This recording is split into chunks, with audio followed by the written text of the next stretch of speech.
Bible says Christians should obey the government. Okay. When the government mandates something, you have to do it. Romans 13. Can I ask you a question? Sure. What are your thoughts on Ephesians 5, where it says a wife should submit to her husband? Well, that's sexist and totally different. What does that have to do with this? Because it's the same principle in both passages. If you agree with one but not the other, you should ask yourself why. You're either misunderstanding the meaning, cherry picking to suit your feelings, or maybe a little bit of both. They're two completely different circumstances. Not really. Both are about hierarchy and people structures designed for peace and order. The word used in Romans 13 for obedience and submission to the government is the same word used in Ephesians 5. So when it comes to biblical submission, we can't have two different perspectives of the same concept depending on our personal feelings or a social agenda. And in neither passage does it mean blanket obedience or even to be under the absolute control of another entity. Even Jesus said, "Render unto Caesar what is his." In regards to taxes, sure, but your body, mind, and soul, those aren't things that belong to Caesar. And if you're a Christian, they don't even belong to you. You were bought and paid for by Jesus. You belong to him. Okay, but there are other scriptures that also say we're supposed to be peaceful and obedient to authority. Yes, to the best of our ability, we are to live peacefully with others and honor authority. Where there is no godly reason to stir up strife and trouble, don't. However, you have to reconcile that with a Bible full of examples of godly people defying unjust governments. Hebrew midwives, Rahab, Esther, Daniel, Peter, John,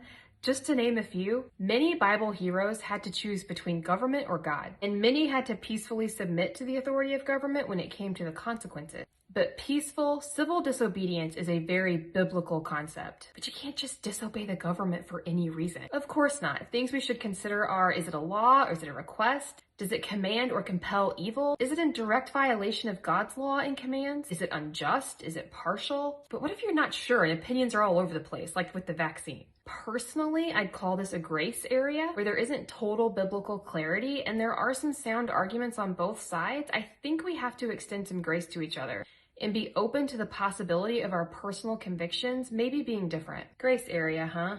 The next chapter in Romans, chapter 14, gives us some wonderful advice about not letting our personal convictions outweigh our consideration for fellow Christians. I like that. But just like the people we read about in the Bible, we're all going to have a moment, it might be big, it might be small, where we have to ask, do I choose compliance or do I choose defiance? And which choice honors God the most, not man?